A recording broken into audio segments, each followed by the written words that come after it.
SMG mounted and loaded!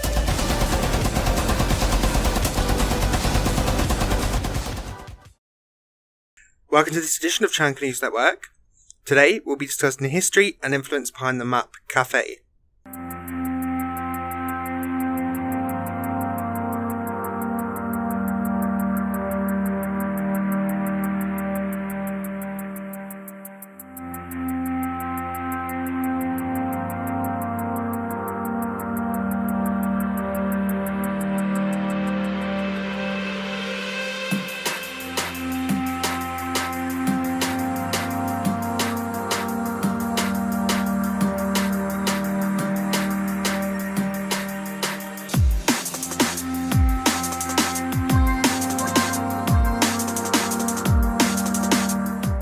The tactical guide describes Kafe as located in the Russian capital of Moscow.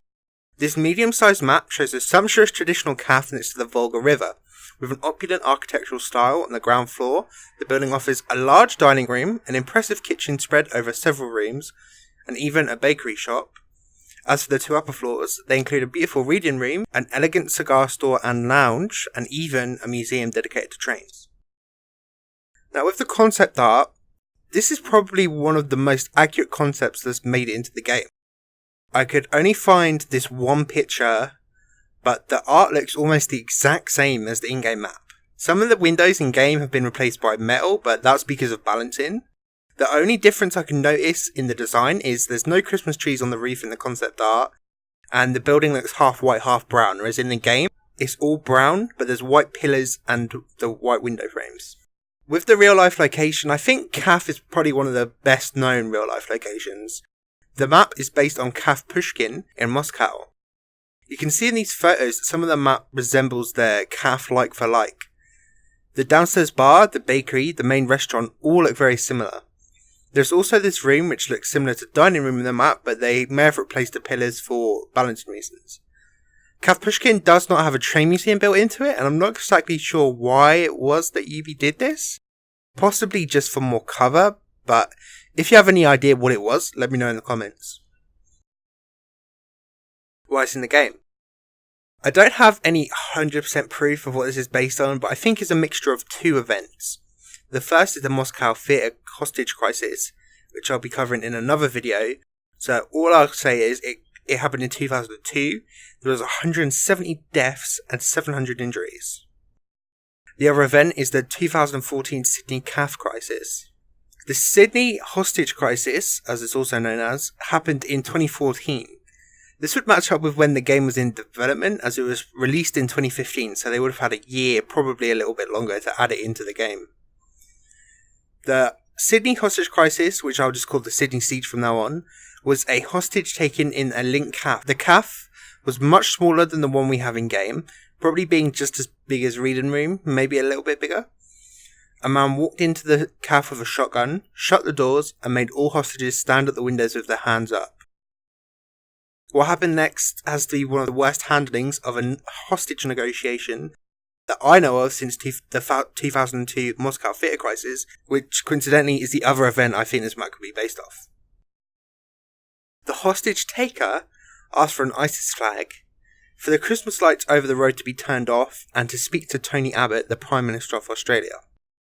The police called a contact that was well known in the Muslim community to ask if she knew anyone that may have an ISIS flag.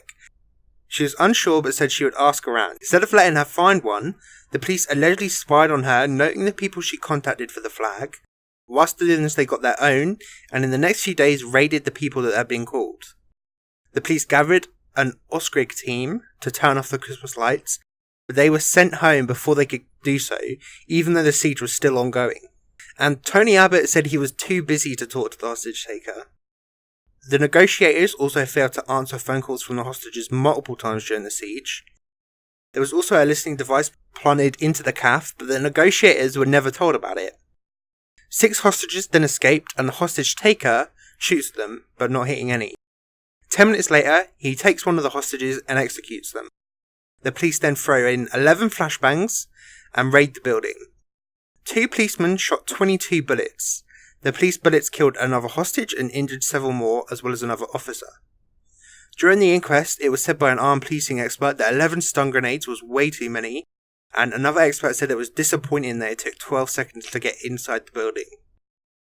The inquest is still ongoing, so more details may be published over time, but from all the evidence so far, I'd say it was a huge disaster for the police. And finally, looking at the Easter eggs in the map. The map is likely named after the Russian novelist Fyodor Dostoyevsky, apologies if I pronounce that wrong, who wrote Crimes and Punishment and The Idiot. The Nutcracker and Miniature Overture can be heard playing in the Cigar Lounge. Mahler's Sixth Symphony can be heard on the second floor. If you want to know more about the history of the other maps, make sure to subscribe. If you want to stay up to date on the Siege news, make sure you follow me on Twitter. And if you'd like to discuss the maps, news, or anything else, you can join my Discord. All links are in the description. If you like these videos, you can also support me on Patreon. Thank you for watching, and as always, remember, Chanka will always stand by you.